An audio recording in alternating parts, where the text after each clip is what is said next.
Hey you, my name's Kevin O'Connor. Welcome back to The Restart. This is The Ringer's new NBA show to take you through the rest of the basketball season. Let's get into today's episode.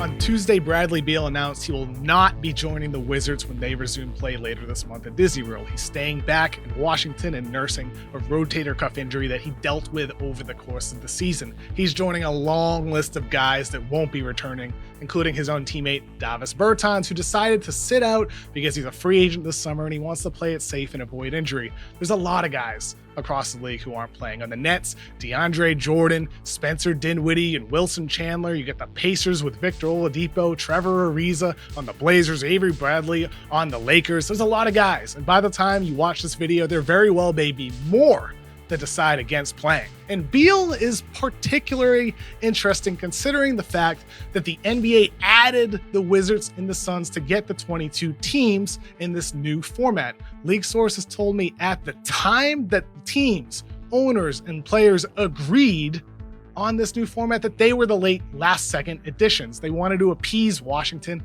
and Phoenix ownership. Why though? Because at this point, who wants to watch them? Who wants to watch the Wizards when they have Rui Hachimura, Troy Brown, and Ish Smith as their big three? I'm sorry. But for the Wizards, it's just not as interesting. And for some of these teams, JJ Redick brought up something that I hadn't thought a lot about before. I think once you get down there, I think the feeling will be different. But I've set the line at 7 days.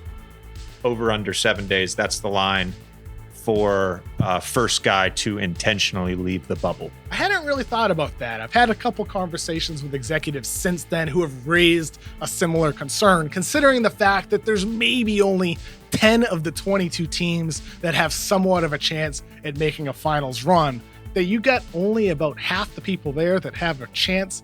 They might decide, you know what? I don't like going through testing every day. I don't want to be away from my family. There's too much going on in the world. I'm going to go home. And if that happens, it wouldn't be shocking if a whole lot of guys end up going home, because teams are looking forward. Executives are looking at the draft. They're looking at free agency. They're looking at next season, which is why Beal made the decision that he did. And that takes us to today's main story. Today's main story is the Washington Wizards. Beal's out, Wall's out, Bertans is out. Yeah. The Wizards, they're not going to make the playoffs. They can't even get scheduled for a single national television game. But Bradley Beal has become a guy who can turn them into real NBA Finals contenders, or he could turn somebody else into a contender if he eventually gets traded, as rumored recently. In this video, I'm going to tell you why the Wizards find themselves at such a crossroads, how Bradley Beal became a superstar this season, and what needs to happen when John Wall returns next year for the Wizards to work things out better this time around than they did the last time Beal and Wall were both healthy. During the hiatus, the Wizards were in the rumor mill nearly every single week, with teams like the Lakers and the Pelicans and the Nets all reportedly having interest in trading for Beal. The truth is, every team wants Bradley Beal. Look at these numbers. Only Oscar Robertson, Michael Jordan, and James Harden have ever exceeded what Beal did this season. He has become a bona fide superstar. Of course, everybody wants him. Results were mixed the last time Wall and Beal were both healthy. They made 4 decent postseason runs, flaming out in the second round 3 times, losing it in the first round their last time. And there was a lot of drama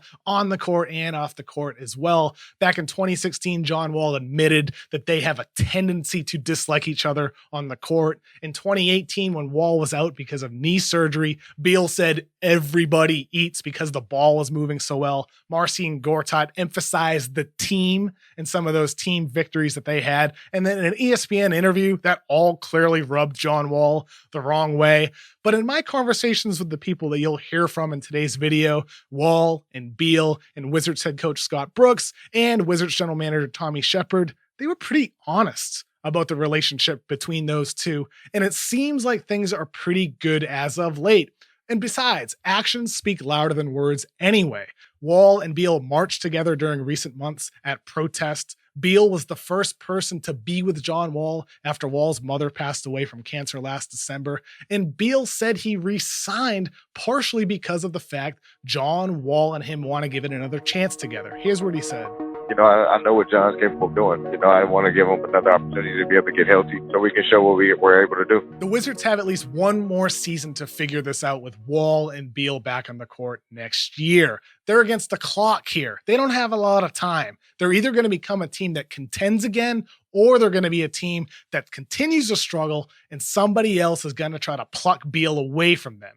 John Wall told me that he wants to happen there for them in Washington too. I just feel like we got so much more to show, especially how the league has changed. The league is super dramatically different. Spacing the floor, being able to get to the basket one-on-one, shoot a lot of threes. You seeing Brad at a different level where you switching centers, he's able to get whatever he wants on the court. Wall's right. Beal can do whatever he wants on the court. He can pull up, shooting threes to his left or to his right. He can shoot from way downtown, or like this play here against Royce O'Neal, he can put a few dribble moves together, stop on a dime, and then step back into just a real smooth three-pointer. Beal has always been a smooth player, but most of his shots in the past have come off of assisted baskets. He wasn't a guy that created for himself. Look at these numbers here. Bradley Beal has always hit a lot of threes, but most of them were assisted. Not so much anymore because of the player he has become as a shot creator. Beal told me every offseason, him and his trainer, Drew Hanlon, sit down, watch film together, and then determine what the 2 or 3 skills are that they're going to focus on to improve Beal's game. In 2016, they eliminated long twos. In 2017, they worked on improving his at-rim finishing. In 2018, it was about shot creation moves. And then in 2019, it was about shooting even more threes and drawing way more fouls. And the latter point about drawing fouls, Beal told me that's what's been huge for him this season with his increased scoring output. Watching James, watching DeMar, it's just seeing how they use angles, use their body, use their arms to draw fouls. I hated trying to draw fouls because I'm somebody who loves to play from contact. So I didn't want to put it in my game. I felt like it was kind of taken away from my aggressiveness of hooping. And honestly, I just tried it in the game one time, and I got to the line 5 times off of it, and I was like, okay, well, damn, this really does work. So let me just keep doing it. So the key difference now for Beal is that he's picking up the ball early on his drives to the rim and then swinging his arms through to try to create contact with the defender. Watch this clip here in transition. Beal picks up the ball early, swings his arms back and forth, and draws the foul. Does that remind you of anybody? Thanks, James. And it's working for Beal. He's drawing fouls at a career high rate. And even though he isn't drawing fouls at the same rate as a Harden or DeRozan, the guys that he learned from watching film, it is a remarkable improvement for him over the course of his career. He's always been a good player ever since he entered the league, but it's kind of a surprise that he's turned into a guy of this caliber. Scott Brooks admitted that to me. And the silver lining with John being out, Brad has really been able to lift his game to places that he probably wouldn't have gotten to with John being on the floor with him. His development as a basketball player has been really incredible to see. Every step of the way, it seems like Bradley Beal gets better and better no matter what he sets his mind to. And he's only 27 years old, even though it feels like he's been in the league forever. There's still room for him to grow. So what's next? I texted Drew Hanlon and he told me this offseason, they'll be focusing on extending his range even more. From beyond 4 feet from the three-point line this season, he attempted 33 three-point attempts. That's a lot, but it pales in comparison to guys like Trae Young and Damian Lillard. Perhaps moving forward, Beal will be a guy who starts launching from the moon, which would only create more spacing for everybody else on the team, including John Wall. Beal's playmaking has improved too. Look at this pass here with a slick offhand pass to a rolling big man. Or here, he surveys the floor from the baseline and finds a spot-up shooter. He's gotten really good at it. Something he loves to do is find cutters and shooters as he dribbles under the rim like a Steve Nash type of move from the past. Beal's not a perfect passer. Sometimes when he's dribbling along the baseline, he forces some passes or he just misfires with inaccurate passes. But what Beal is more than they ever could have expected, and Scott Brooks is ecstatic about the development he's received from Beal. Brad was great off the ball, but he's developed being a phenomenal on-ball playmaker now. He's not just a scorer, he's a playmaker for his team. John is really incredible with the ball. But in order for us to take it to another level, John's going to have to get better off the ball. And this right here is the number one key to things working out between Beal and Wall for the Wizards when they're back on the court next season. John Wall, between 2013 and 2018, possessed the ball more often than anybody in the NBA. And that's going to have to change because Beal has become the on-ball shot-creating star that he is. I talked to Wall about this, and I honestly expected a little bit of pushback, but he was honest about his willingness to change. At the time, it was just me that really could create a lot of plays off the dribble, you know what I mean? So I need the ball in my hand for all this to be great. Now with the level that Brad is playing, I don't have to beat it ball down and the guy 24/7. And to be honest, I wish that it was like that for a long time, but I mean, it all comes with time and being patient. I don't have to be on the ball 24/7. That shit is tiring. And Wall definitely did seem exhausted. He went from a guy who made an all-defensive team to somebody who stood around on defense, didn't rotate well, and didn't play with the type of effort you'd come to expect to see from him. And on offense, he slowed down too. When the ball wasn't in his hands, he'd rest his hands on his knees and not move off ball. In fact, he moves slower on the offensive end of the floor than anybody in the league except for Dirk Nowitzki, who was 39 at the time, and DeMarcus Cousins, who was coming back from a ruptured Achilles. That has got to change for Wall moving forward. Despite their problems in the past, Beal and Wall are working together. Beal told me that Wall has helped him with his playmaking, and Wall told me that Beal has helped him with his off-ball movement. Tell me like all the time, you always got to be ready even when the ball's not in your hands. So don't put your hands on your knees. Always be shot ready whenever the ball might come your way. Those are the type of things you have to work on. Those type of things I'll be seeing throughout film when I'm watching over the last year and a half. Be able to have a guy like Brad that's playing the level yet that can make the game easier for me. That's perfect. Now I don't have to take bad shots at times. I can be able to spot up or cut back door where I get the ball in transition. I can run the floor and be the opposite of what he used to be when I got the ball. It's just I really never had to do it. So now, to the point where we have somebody like Brad that has developed defense at a high level, that I'm fine with willing to do that. So that's good, and that's progress for him. And he's gotten better over the years as a three-point shooter as well, hitting nearly 40% of his catch-and-shoot threes since 2013. But more than shooting goes into off-ball movement, as he alluded to. You got to cut, you got to move, you got to come off pin downs. You have to move into space to help create passing lanes for your teammates. These are the little things that Wall and Beal have been working on together. But Wall does have a long way to go. The last time he scored off of a cut in an NBA game was during the 2017 playoffs on this past year from Bradley Beal. And Beal and Wall, they've only connected on 3 makes together on a Wall cut. It's wild how infrequently Wall has cut in the past. So for him, he's going to go from a guy that stood around his entire career to a guy that's going to try to be more like Bradley Beal. It's going to be difficult, but if they can make it work, it could be pretty special. Here's what Tommy Sheppard told me about this working out. You know, with John out, Bradley he probably is our very best playmaker. And that was by, you know, he had to. He had no choice. He's an excellent passer now, and I think his ball handling took it up. So we look at it, John and Bradley as kind of co-point guards, and they can both play off the ball. You know, that's going to be important for John. When he comes back to, you know, his usage will go down, certainly because it makes him a better weapon, especially as we saw his jump shot improve. He's going to be able to play off the ball a little bit, and we can maximize his ability to get open. You know, we got to defend better. But I think we really will with John back, because, you know, John was on the all-defensive team. Nobody seems to recall that, but he's capable of being one of the better defenders in the NBA. Whether the Wizards start winning again or not will have a lot to do with whether Sheppard can put the right pieces around Beal and Wall, and whether those two stars actually start defending again.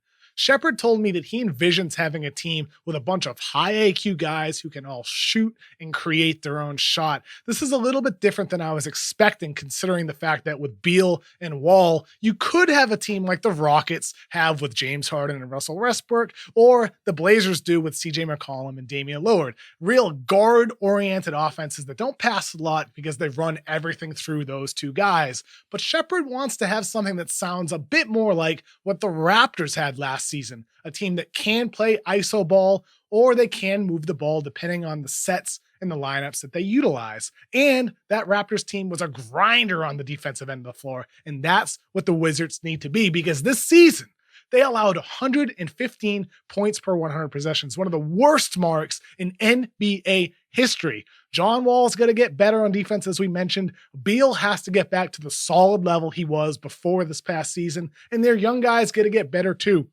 Rui Hachimura is an encouraging, nice young player, but he's got to get better at defending on the perimeter. Troy Brown, nice, big, jumbo-sized playmaker, but on the defensive end of the floor, he's got to be better against quick point guards. And whoever they draft this year, it's got to be a big man who can defend because Thomas Bryant needs to be upgraded on. The draft and free agency await for the Wizards. In the draft, they'll have the 9th best lottery odds unless they somehow make the postseason. And with free agency, it's unclear for everybody what the salary cap is actually going to look like due to the coronavirus pandemic.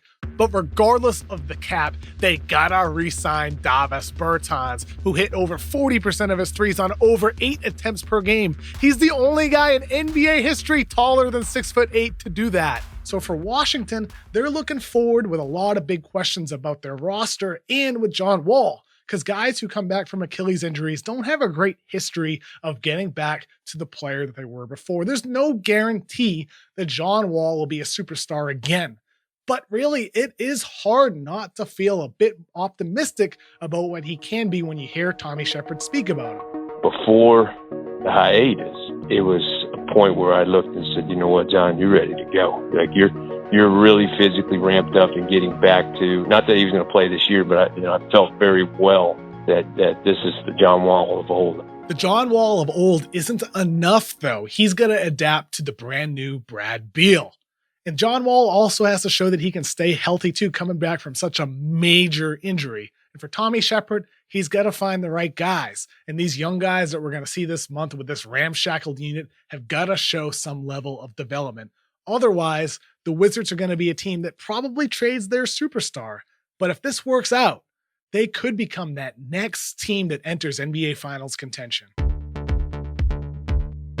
Bradley Beal not being in Orlando is a disappointment for the league after installing this 22-team format, and of course it is for the Wizards to not have their best player there. But it's also a missed opportunity for other players across the league who had planned on doing a little bit of tampering and recruiting when they're down there at Disney World. One NBA staffer told The Athletic's Ethan Sherwood-Strauss that Disney World might as well be called Tamper-Palooza. Personally, I think that's a little bit overblown considering they're playing games at Disney World and not 90 miles southwest in Tampa Bay. I give that dad joke a 7.2. I liked it. It's good. Not great, but it's good. Anyway, relationships obviously matter in any industry that you're in. It matters when you're playing pickup basketball with your friends, for that matter. Of course, it matters for NBA players when it comes to forming their teams. Guys develop relationships in AAU or in FIBA competition or at the Olympics. Just look at some of these super teams that have been created in recent memory. You have the Miami Heat, of course. LeBron James, Dwayne Wade, and Chris Bosh first really got to get to know each other with the Redeem team at the 2008 Olympics. And then a couple years later, they formed the Heatles. Kevin Durant had a friendship that he formed with Stephen Curry and Andre Iguodala at Team USA activities, and then he joined the Warriors. And of course, he left to join Kyrie Irving and DeAndre Jordan, who he became very close with at the 2016 Olympics. This is how super teams tend to be created, at environments that are close, where guys are spending time together and those bonds naturally form. And that could happen at Disney World. You have 22 teams staying in 3 hotels, with the top 8 teams at the Grand Destino, the next 8 teams at the Grand Floridian, and then the last 6 at the Yacht Club. So who's it gonna be? Which players are gonna develop relationships with others that someday lead to them teaming up together? Of course, it goes without saying that Giannis Antetokounmpo is gonna be recruited by everybody, especially the Miami Heat and the Toronto Raptors staying in the same hotel as them. Both the Heat and the Raptors have the cap flexibility to make a big move next summer if they want to when Giannis hits free agency. Or it could be a guy like Rudy Gobert for any team that's looking for one of the league's greatest rim protectors ever. It could be a young player like Devin Booker, who in a couple years, if he's fed up with losing, might end up being a guy who wants out. Or maybe Booker himself is the guy doing the recruiting. And it doesn't have to be big name star players either. It can be role players. It could be Danilo Gallinari. It could be Jeremy Grant. It could be Joe Harris. These guys can be positive additions to a team if they're free agent signings. So for players and their teams, going down to Disney World obviously means they're going to be making a run or they're going to be developing their young players. But for a lot of guys, this time will also be used as a time to recruit and tamper a little bit to try to build stronger teams moving forward. Thank you so much for watching The Restart. Do me a favor and thank the crew for putting this video out onto the internet for you to watch. And also give this a like and subscribe to The Ringer's YouTube channel so you can see our next video. Thanks again. Peace out.